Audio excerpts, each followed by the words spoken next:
다 같이 묵도하심으로 오후 예배를 함께 드리겠습니다.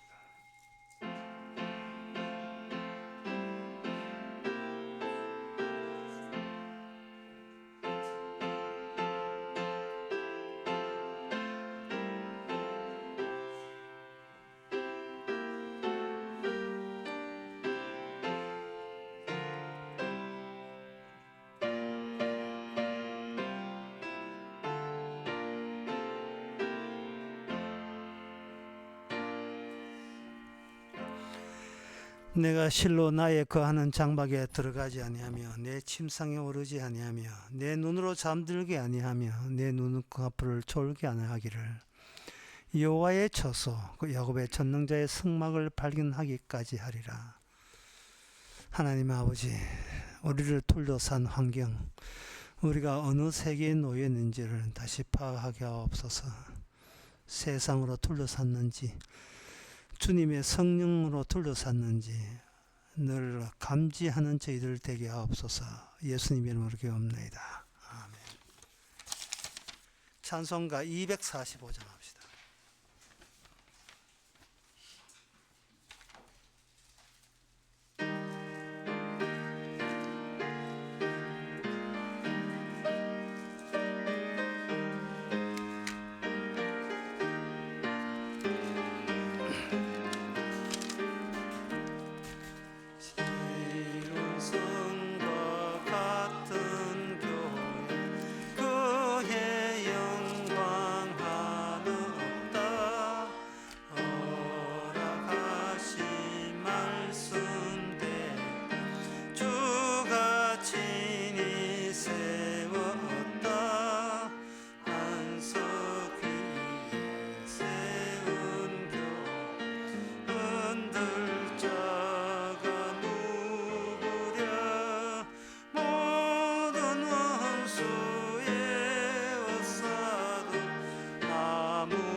이 시간 다 함께 기도하실 때 기도 내용은 우리 바닥 조정은 내가 하는 것이 아니고 주께서 우리의 바닥을 조정하십니다. 왜 바닥에 늘 내려가야 하느냐? 바닥에 내려가야 우리 자신이 누군지가 알 수 있고 세상이 얼마나 악마적인지도 알 수 있고 주님이 우리를 위해서 뭘 다 하셨는가 이루셨는가도 알게 됩니다. 바닥에 내려가는 것을 복이라 여기고 그 누구도 원망하지 않도록 다 같이 기도합시다.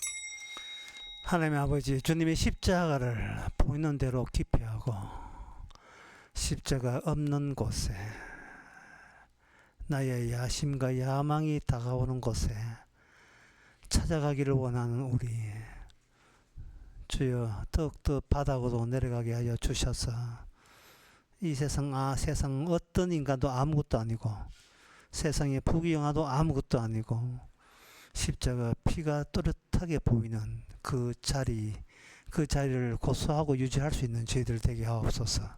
예수님의 이름으로 기도합나이다. 아멘.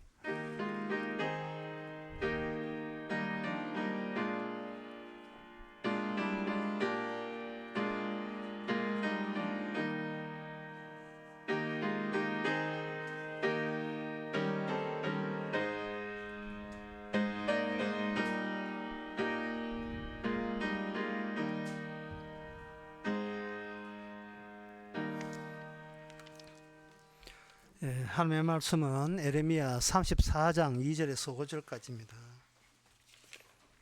주보하고 틀려서 죄송합니다. 에레미야 34장 2절에서 5절.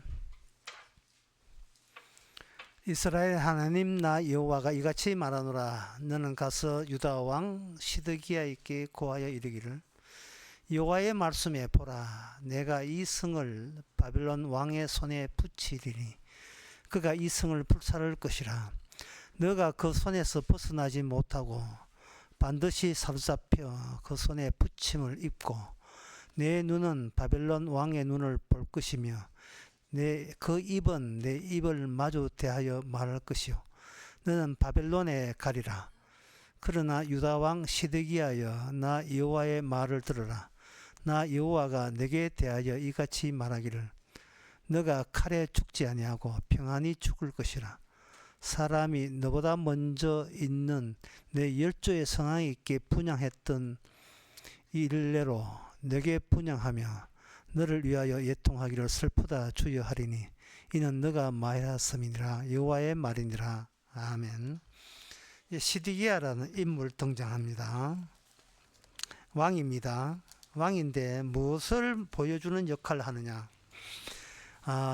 이스라엘이 끝내 이스라엘은 이 지구상에서 사라진다. 있었던 나라가 없어지는 것. 있었던 나라가 없어짐으로써 그동안 이스라엘이 있다고 우겼던 자들 모두를 실망시키는 역할, 그 역할을 이거 시드기야 왕이 마지막으로 보여줍니다. 갑자기 공중으로 사라져서 없는가? 강장의 땅에서 꺼져서 없는가? 아닙니다. 이스라엘이 적으로 생각했던 이방 나라에 완전히 함락당해서 그 나라의 지배를 당함으로써 없어졌습니다. 그러니까 이거는 무슨 뜻이냐 하면 이스라엘은 곧 세상 나라의 일부였었음을, 세상 나라의 한 모퉁이에 불과했었음을 그대로 보여주는 거예요. 대만은 중국의 한 부분이었음을, 우크라이나는 러시아의 한 부분이었음을 그렇게 보여주는 마지막 대통령 젤렌스키 이거 되죠. 그러니까 쉽게 말해서 이 말은 뭐냐? 이 세상은 인간이 악마를 이기지를 못한다는 뜻이에요. 인간은 자기 속에 있는 악마의 요구를 거절할 수 없다는 뜻입니다. 그 역할을 시드기야가 보여주는 거예요. 그러면 시드기야 입장에서, 이스라엘 입장에서 이거는 완전히 손해 아니냐? 챙길 것도 없이 그냥 주저앉고 망해버리는 것뿐이라면, 그러면 이스라엘로 통해서 뭔가 얻고자 하는 이익은 뭐냐? 이익은 없지요. 없는데 망하는 역할에서 아주 제대로 망한다는 점에서 이스라엘은 존재 의미가 있습니다. 이것은 뭔 뜻이냐 하면은 이스라엘이 망하면서 드러나는 게 있어요. 아주 분명하게 드러나는데 그것은 이제 1번, 2번으로 제가 말씀드리겠습니다. 여러분 생각해 보세요. 1번 이스라엘을 유다가 이스라엘이니까 이스라엘을 바벨론이 이긴다. 2번 하나님의 언약이 이긴다. 몇 번이겠습니까? 뭐 이제 질문한 취지부터가 벌써 딱 노골적이지니까 뭐 뻔하죠. 하나님의 말씀의 계획이 하나님의 계획이죠. 하나님의 계획이 인간의 사적인 야심과 야망을 보다 더 세게 이긴다는 거예요. 그러면 인간의 사적인 욕심과 야망은 누가 우리 안에서 불을 지폈고 불로 일으켰는가? 이거는 마귀가 우리 안에서 욕심을 일으킨 거예요. 그러면 다시 묻습니다. 하나님이 이긴 게 뭐냐? 우리 자신이냐 아니면 마귀냐 하는 거예요. 하나님은 악마는 우리보다 세고 주님은 악마보다 셉니다. 그 역할을 보여주는 거예요. 그 역할을. 우리가 시작은 어디서 시작하느냐 하면은 막이 들린 인간부터 시작해요.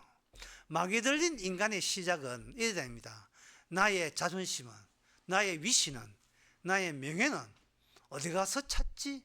어떻게 하면 그것을 남한테 내세우지? 갓난아이부터 해서 이제 시작은 그렇게 시작됩니다.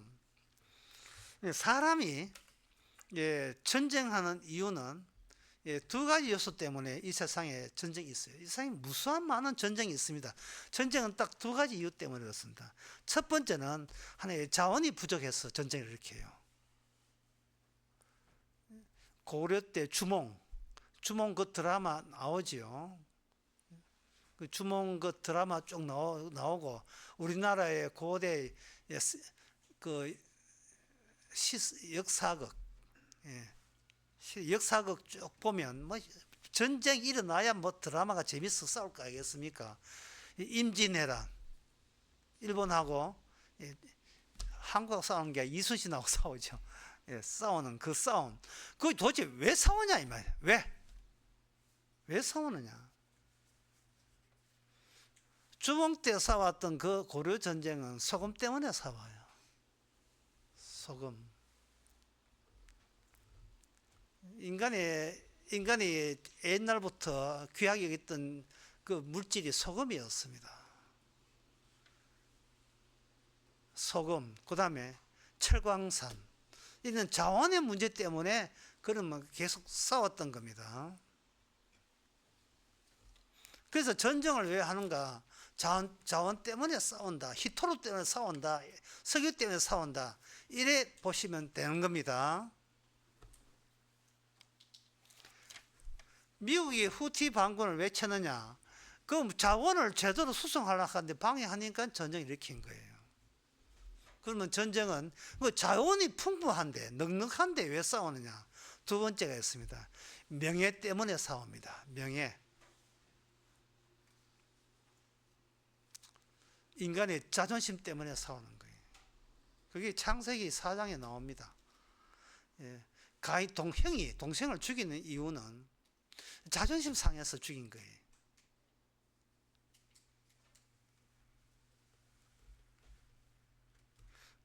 트럼프가 왜 그린란드나 파나마 운하를 건드리냐? 자원과 그리고 자존심 때문에, 미국이라는 그 자존심 때문에 하는 겁니다. 그렇다면 왜 우리나라는 안 싸우느냐? 자존심 가진 사람이 한 사람도 없어. 자존심이 없어서 안 싸우는 거예요. 그 북한은 와 자꾸 싸움 준비하느냐? 김정은, 김일성 계보의 자존심 때문에 가지고 국민들을 갖고 현혹해서 쥐고 있는 겁니다. 이게 제가 국가 이야기 했지만 개인은 어떻습니까? 개인은 왜 싸웁니까? 자존심 때문에 싸웁니다. 차 이렇게 박았다? 그럼 화나고 싸우자 나오죠. 미를 하나 탁 다쳤는데 뭐가지 하고 내리잖아요. 그 자존심하고 싸우는 거예요. 그럼 해결은 어떤가? 자원으로 해결합니다. 10만 원 나. 그렇게 모든 인간의 싸움은 다 이게 자원과 명예 싸움입니다. 아버지 돌아가셨다. 형제간에 유산 싸운다. 왜? 자원 때문에 싸우는 거죠. 이스라엘 백성들은 뭘 위해서 싸워야 되느냐? 하나님께서 언약을 줄 때 언약 자체가 갖고 있는 그 가치를 위해서 싸워라고 이스라엘을 남겨뒀는데, 이스라엘 말고 다른 민족들은 뭐냐? 자원과 명예, 자존심 때문에 버티고 있는 나라예요. 그 나라와 이스라엘이 붙습니다.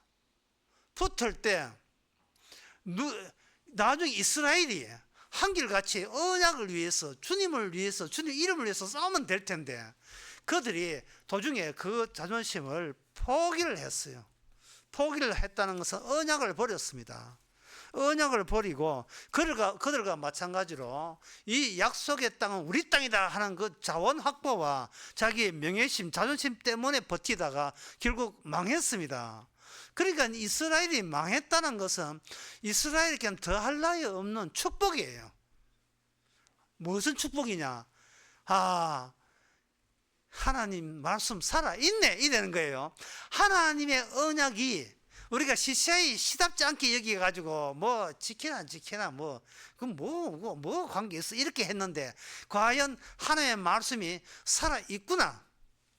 그러니까 저나 여러분들 생각해야 할 것은, 나는 하나님이 저를 망가져도 괜찮은데 하나님의 말씀이 저의 욕망보다 더 앞장선 강한 주님의 의지고 욕망이라고 나타난다면 그걸로 저희들은 족합니다 라는 고백이 있어줘야 돼요. 내 가진 자원, 돈이죠. 내 자원, 팔자, 그거 자존심이죠. 그거 나 망한다 할지라도 주의 말씀만 살아있다면 그걸로 저는 인생 성공으로 보겠습니다. 제 역할 제대로 한 걸로 여기고 주께 감사합니다. 이렇게 나와야 되죠. 다 표정들 보니까 다 그렇게 지금 할 마음이 되어 있는 것 같아요. 그러면 마음이 되어 있다는 건 말로 할 게 아니고, 실제로 제가 예를 하나 들 테니까 마음이 되어 있는지 안 되는지 여러분 이 말씀 가지고 한번 평가해 보시기 바랍니다. 잠언서 13장 24절. 초다를 참아 못하는 자는 그 자식을 미워함이라. 자식을 사랑하는 자는 근실이 징계하느니라. 이 언약을 위해서 여러분 뭘 해야 됩니까? 자식을 참아, 초달하는 건 회초리를 말해요. 회초리 들고 자식을 참아 때리지 못하는 것은, 그것은 자식을 사랑하는 게 아니고 오히려 자식을 미워하는 결과를 낳는다는 거예요. 방금 우리는 마음속으로 각오했습니다. 내가 만약에 있더라도 주의 말씀만 을 통해서 나타난다면 뭐 그걸로 충분합니다 하는 마음은 가졌는데, 주님께서 그래? 그러면 말씀 하나 줘봐. 주세요. 자신 있게 받겠습니다. 그러면 네 자식이 잘못했을 때 가차없이 회초에 들어 때려라. 오케이? 네 자식을 때릴 수 있어 없어를 묻는 거예요. 그런데 잠언서 이 13장 그 24절이 왜 나왔냐 하면요, 인간치고 남은 거리 가다 차 가지고 남은 시비하고 뭐 욕하고 다투고 네 명예를 더럽혔다면 내 명예를 되겠다 해서 싸우지 마. 아무리 남한과 싸워도 결국은 부모는 자식하고 못 싸웁니다. 싸울 수가 없어요. 그걸 주께서는 다 아시고 이 말씀 주시는 거예요. 남한테는 축과 사과 담배 들면서 네 자식이 잘못했을 때, 네 자식이 하나님의 말씀에 위반했을 때 너는 네 죽고 내 죽자로 달려든 적이 있느냐 묻습니다. 왜 그래 자식한테는 그렇게 관대하고 어질고 정이 많은지, 이게 정인지 아니면 방치하는 건지 모르겠습니다만 왜 자식한테는 그렇게 약한 모습을 보이는 겁니까? 그것은 자식은 나의 연장이고 분신이기 때문에 그래요. 인간은 자기 자신한테는 그렇게 약해요. 그래서 하나님의 말씀을 지킨다는 말은 모조리 다 이제 거짓말입니다. 예. 우리 나에 대한 내 명예를 내가 가차히 버린다는 말은 괜히 헛소리 하는 거예요. 인간은 자기의 명예 가치를 심지어 돈이 없다 할지라도 자기 오기 하나만큼은 버팁니다. 자, 거기에 대해서 주님께서는 어떤 조치를 하느냐? 시드기야처럼 완전히 망해버리고 맙니다. 시드기야는 이게 왜 이 사람이 망했냐 하면 그 당시에 바벨론에 쳐들어왔을 때 에레미야나 에스겔 선지자들이 길을 말렸어요. 항복하세요. 항복한 게 상한 겁니다. 이렇게 하니까 이 버티는 거야. 버티는 이유는 제가 아까 말씀드렸습니다. 꼴에 내가 하나님의 택한 나라에 하나님의 언약에 의해서 육적인 언약입니다. 다윗 가문의 혈통이기 때문에 하나님께서는 우리를 지키신다. 이게 믿음입니까? 아니면 자기의 명예심, 공명심이에요. 자기 명예심이에요. 이거 겉으로는 그렇죠. 속으로는 뭐냐 하면, 속으로는 바벨론이 쳐들어왔을 때 바벨론이 갑자기 강해져서 막 쳐들어오는 것 같은데 그 당시 쳐들어올 때 바벨론은 어떤 상태에 있느냐 하면은 그다지 주변의 나라를 정복할 만한 힘이 없는 걸로 그렇게 그 주변의 정치 상황이 그렇게 알려졌어요. 무슨 말이냐 하면 그 바벨론에 있던 자리가 옛날에 아수르였거든.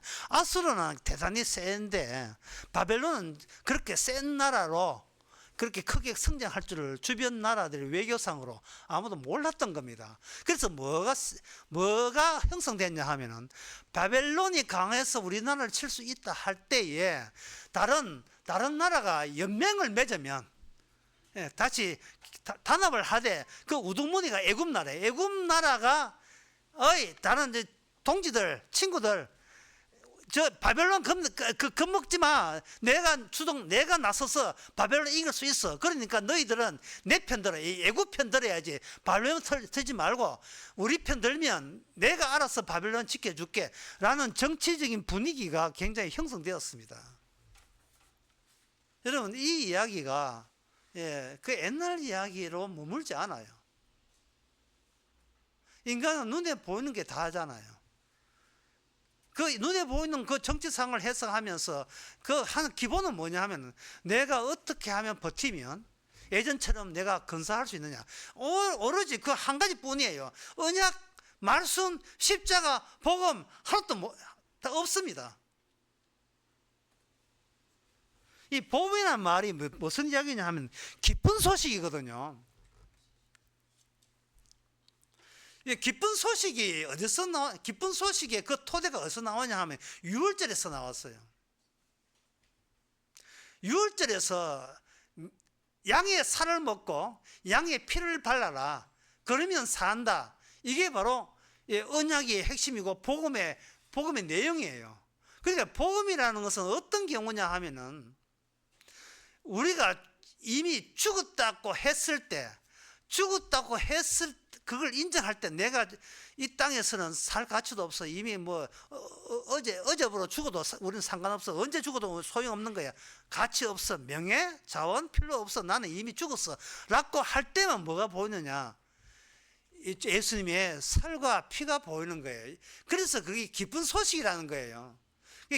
왜 기쁜 소식이냐 하면 내 쪽에서 내가 자식 잘 키운다고 되는 게 아니야. 내 쪽에서 뭘 만들어낼 수 없는데 어떤 소식이 들려오는데 그건 외부에서 내 쪽 말고 저쪽에서 들려오는 소식이 기쁜 소식이다 이 말이죠. 그러면 과감하게 내 쪽 버리고 내 쪽 위주로 사는 것이 아니고 들려오는 소식, 복음 위주로 살아가겠다. 이게 복음의 정신이다 이 말이죠.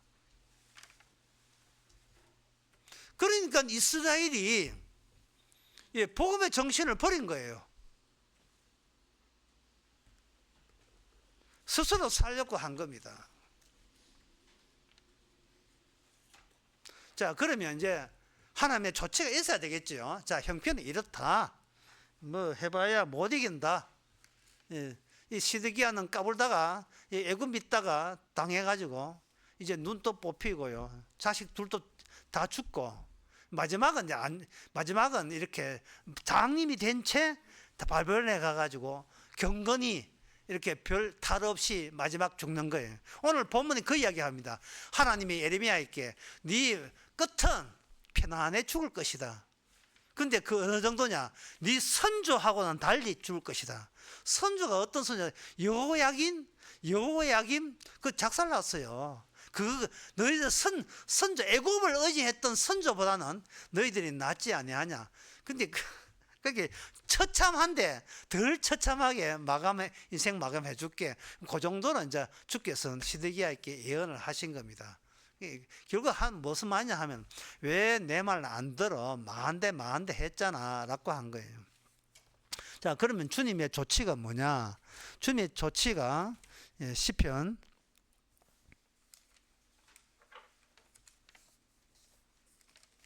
27편 1절에서 4절에 보면 원래부터 하나님이 주신 언약은 이렇습니다. 들어보세요. 하나님의 뜻이 뭐냐? 여호와는 나의 빛이요 나의 구원이시니 내가 누구를 두려워하리요? 여호와는 내 생명의 능력이시니 내가 누구를 무서워하리요? 이 말 딱 나오면 여러분들은 생각해야 돼. 도대체 이 인간은 뭘 믿고 이렇게 당당하냐? 나의 대적 나의 원수된 행악자가 나의 살을 먹으려고 내게로 왔다가 실족하여 넘어졌도다. 군대가 나를 대적하여 진칠지라도 내 마음이 두렵지 아니하여 전쟁이 일어나 나를 칠지라도 내가 오히려 편안한 이유는 그 뒤에 이제 궁금해요. 이 전쟁이 나도 편안한 이유는 4절에 내가 원하는 평생에 원하는 소원은 딱 한 가지인데 그게 뭐냐? 내가 여호와의 집에 거하는 것이다. 보세요. 목적이 다르죠. 목적이 다르잖아요.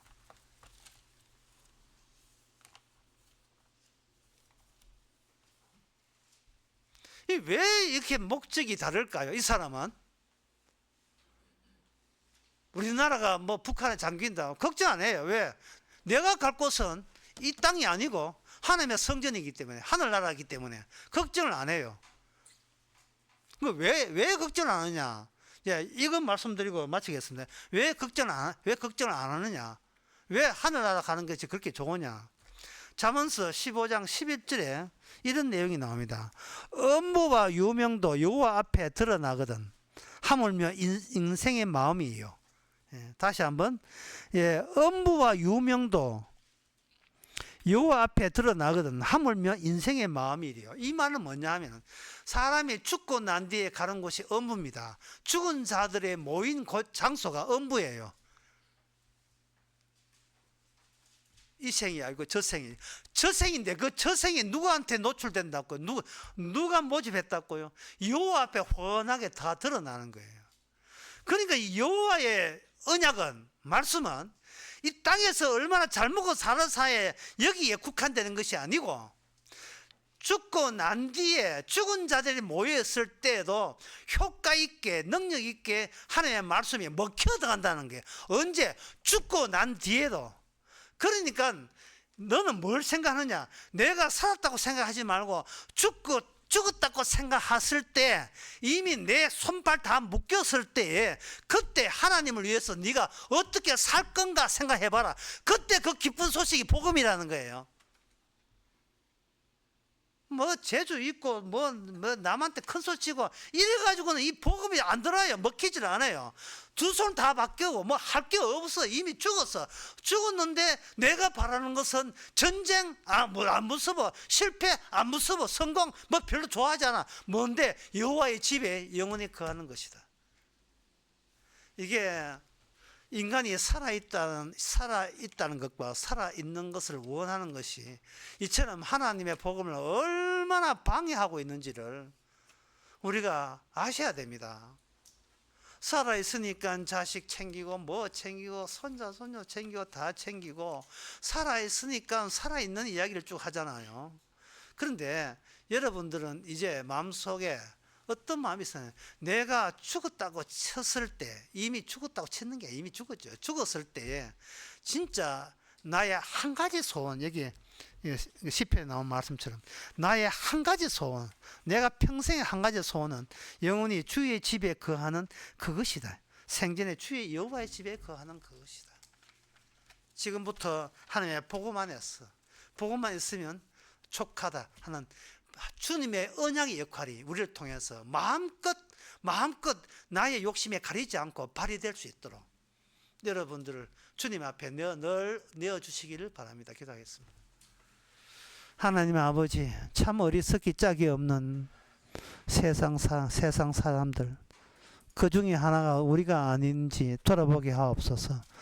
그토록 말씀을 듣고 복음을 들어도 또 남한테 기죽지 않고 남한테 의시되는 전쟁을 쓸데없는 쌀데기 없는 전쟁에 몰입하고 있지 않은지, 죽었다 치고 우리의 소원은 이미 확정시켜 주신 주께 감사할 수 있는 저희들 되게 하옵소서.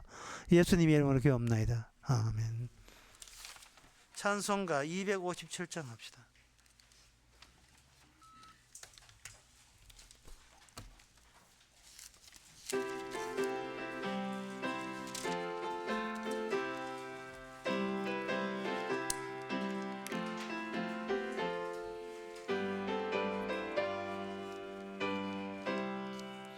듣는 사람마다 복음 전하여 복스러운 소식 두루 퍼지세. 사람 있는 곳에 전할 소식은 어느 누구나 오라. 어느 누구나 주께 나오라. 어서 와서 주의 말씀 들으라. 하늘 아버지가 오라 하시니 어느 누구나 오라. 오는 사람들은 지체 말고서 문 열었을 때에 들어오시오. 우리 행할 길은 구주 예수니 어느 누구나 오라. 어느 누구나 주께 나오라. 어서 와서 주의 말씀 들으라. 하늘 아버지가 오라 하시니 어느 누구나 오라. 언약하신 대로 이룰 것이니 아무나 그 언약 받을 수 있네. 받는 사람에게 생명이로다. 어느 누구나 오라. 어느 누구나 주께 나오라. 어서 와서 주의 말씀 들으라. 하늘 아버지가 오라 하시니 어느 누구나 오라. 기도합시다. 지금은 우리 주 예수 그리스도의 은혜와 하나님의 크신 사랑과 성령의 충만하심이 모든 일이 주의 말씀대로만 이루어지는 것을 기쁘게 여기는 모든 성도에게 함께 있을지어다. 아멘.